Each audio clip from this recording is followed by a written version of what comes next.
Hello there, I'm Doug Dunbar from CBS News Texas. I'm on Main Street here in West Texas, a town of about 2,500 people. It was 10 years ago when the landscape of this town changed for good.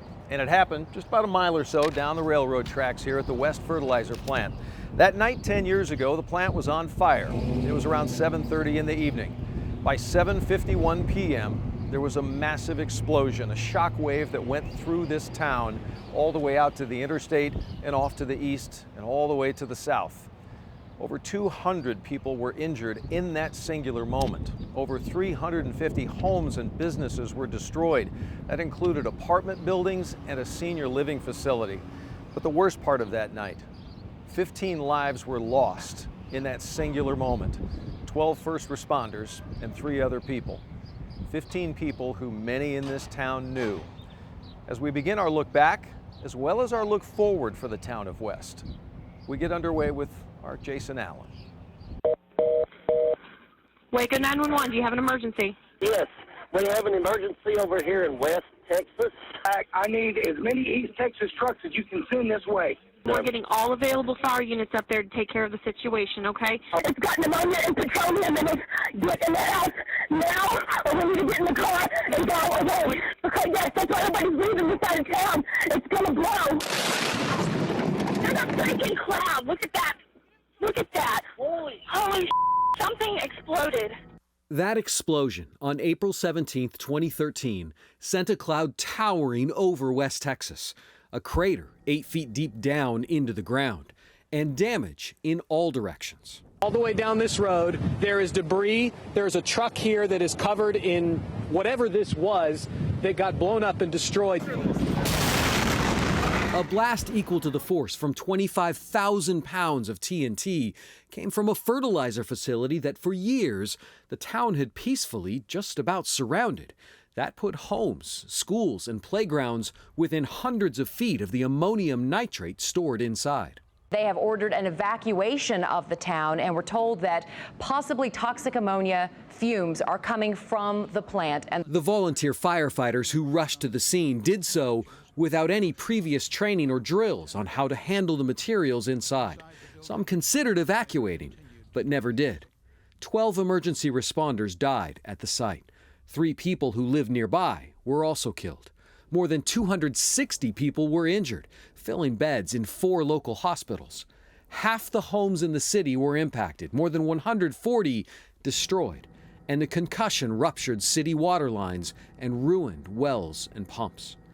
President Barack Obama attended the memorial service for the firefighters and the first responders who were killed. State and federal investigations and lawsuits progressed for years, but there has never been a definitive answer to who or what started the fire that led to the blast. Over the decades since what unfolded here in West, a lot of people have found relief in openly talking about the loss of property, the frustration, the strife over the years about the loss, the deep personal loss of friends, those 15 lives that were lost that day. There's one family, though, that is somewhat well known in town for never having said a word openly about what happened. We don't know why that is, but we do know they wanted to speak with us, and they did, about their commitment to this town and the very deep and personal loss they have suffered because of what happened. It was just unimaginable that it did that much damage to the whole town. But in the decades since that awful day, the once demolished playground now welcomes kids again. West Middle School and High School have been rebuilt.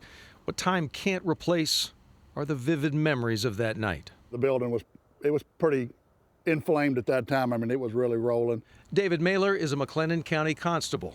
On that night in 2013, he was also a volunteer firefighter, just arriving to help fight the inferno. The blast got me from this side. It blew this eardrum out completely, and this one, it was shredded. Mailer says he woke up in a ditch, soaking wet since the blast split open a nearby fire truck. This was the only part of my t-shirt was left, and my jeans were shredded. What he saw next, he says, is as clear now as the night it happened. When I got up, I could see 3 bodies close to me, and One of them was alive. They brought a backboard, and I helped carry him out. 15 people died as a result of the blast. Mailer knew most of them. To this day, he has trouble explaining how the tragedy changed him. I don't know.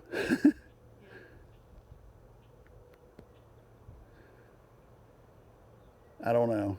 How it changed his family. It's just, you never want to live through it again, but I don't know. Jean Mailer is David's mom. She was at home when the plant exploded. It was just like a sonic boom or something, you know. And then we looked around and saw what all the damage that it had done to the house, you know, bricks laying everywhere. Of course, all this insulation was all falling, it was all on the floor. Describing the damage to her home is easier, honestly, than describing the damage to her own children. David, he doesn't really want to talk about it. You know, I don't know how y'all got him to talk about it. All three of Jean's sons were in West that night. This one's Kevin. Son Kevin was also a volunteer firefighter in West and ran to the fire station to get gear. He didn't get hurt, but he's definitely doesn't like to talk about it either. Michael was the oldest brother. That's Mike.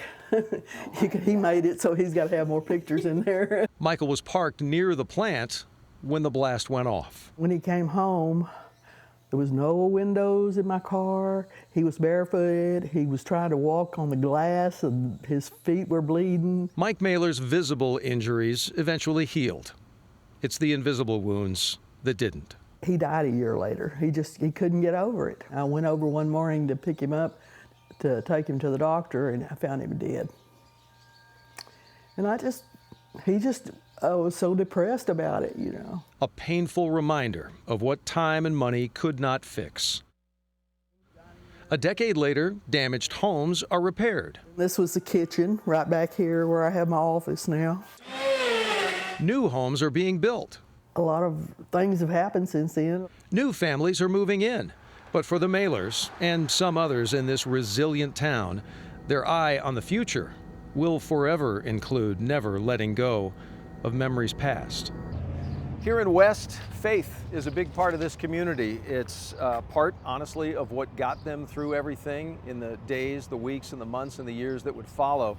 And when we talk to faith leaders in town, they tell us of this rising spirit of people coming together, which we so often see, obviously, after a tragedy. But at the same time, one pastor we spoke with specifically at First Baptist talked to us about what happens after that big surge of everybody coming together. It's not always the brightest of times after that, and he knows that because he and his congregation have lived it. What is the state of West today? West is in a good place today.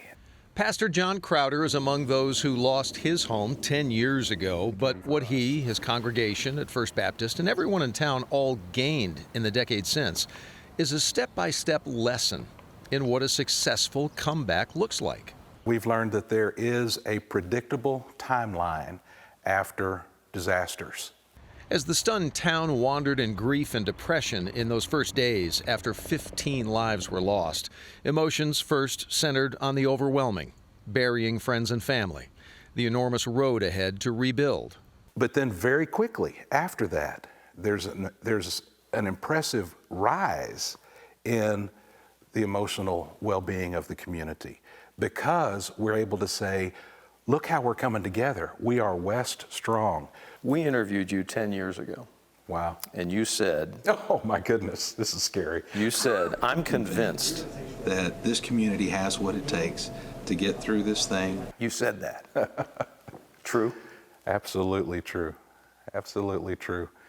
Yeah, I've been wrong about a lot of things, but I'm glad I was right on that one. The very first Sunday after the explosion, the faithful at First Baptist knew that they needed to come together. So they gathered all the chairs they could find. They found a flatbed truck and a sound system. And they came here to this open field on the south end of town, and they held service. And they've in fact held service in this field the Sunday after every anniversary since. While faith played a big role in the recovery in West, prayer couldn't fix everything. So for a little while, your community is stronger and healthier emotionally than you were before the disaster. But then comes the huge decline. This is the worst part of the disaster in many ways. Depression and frustration came calling. But when it came to leaving or staying, Pastor John's story turns out to be pretty much everyone's story. When we were finally ready to come back, we didn't want to feel like we had to move to a new house. We wanted to feel like we were going home. Okay. So we rebuilt basically the same house on the same lot so we could go home. How many people in town do you think had the same feeling who had lost their homes? Most. So this is the park. This is the park, yeah.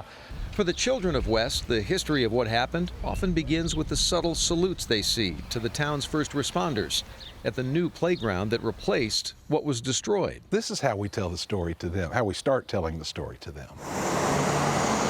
West is a giving community, and everything they've learned over this difficult decade has now become a blessing that they can share with others. There are other communities out there who are going to suffer with one kind of disaster or another. And if we can take what we've learned and take that to those other communities, they don't have to spend time reinventing the wheel. What a terrible waste it would be to go through something horrible like that and not grow because of it and become a stronger person because of it. Our thanks to the pastor and all of those at First Baptist. So here we are 10 years later. You see a piece like that with the pastor, and it's pretty clear the resolve that exists in this town. But it also begs the question a decade later, what kind of answers do we have now about what happened to best avoid it happening again? Well, the simple answer is not a lot of answers. Our investigative reporter Brian New sat down with the Pashofsky family, who reflected on the day they lost their home as well as their son. Does it feel like 10 years? No. No, it doesn't. You relive it every day, pretty much so. Carolyn and Joe Pashofsky's son, Joey, was a volunteer firefighter in West when he got the call 10 years ago today and rushed to the scene. For the Pashofskys, it's not the blast or the destruction it caused that they choose to think about. Rather, it's the minutes before the explosion when their son and other responders did all they could to fight the fire. It could have been much, much, much worse. And I think it was because of their actions, that they allowed people enough time to get out of harm's way and saved a bunch of lives. It's so peaceful, the water flowing, and just come and walk and kind of relive. A short walk from the Pashofskys' rebuilt home sits the memorial. For Carolyn, she comes for the smile. Him smiling at me and looking at me. It's a smile she sees in her grandson. Joey would take him for rides in the fire truck, and Parker would always be right there with him when he was washing the trucks or whatever. And so that just reminds me of how happy we all were. Parker is now 14 years old, plays football at West High School. For the Pashofskys, their grandson is their pride and joy, just as their son was and remains. I would hope that people would be thankful for what he did. The Pashofsky family very gracious in spending time with Brian and our crew from CBS News Texas. So a decade later, what have we learned? What are the answers? What happened that day? What can we do proactively to make sure something like this doesn't happen somewhere else again? Digging into answers, the I-Team's Brian New once again with a look at policy changes, what we know, and where we are a decade later. Doesn't seem like it's been 10 years. When Joey Pashofsky got the call of a fire at the local fertilizer plant, the volunteer firefighter rushed to the scene. I would hope that people would be thankful for what he did. Pashofsky's parents say they've relived that day every day for the past decade. It makes me feel happy that he did what he did, but I didn't want him to lose his life. Pashofsky was one of 12 responders killed when nearly 60 tons of fertilizer-grade ammonium nitrate exploded. In the months after the blast, President Barack Obama issued an executive order calling on government agencies to improve chemical facility safety. In its 267-page investigation, the U.S. Chemical Safety and Hazard Investigation Board pointed to a lack of federal oversight on fertilizer-grade ammonium nitrate, recommending that the fertilizer be added to the EPA's list of chemicals that receive stricter oversight. At the time, federal officials said more regulation was needed. But then, the fire has been ruled as incendiary.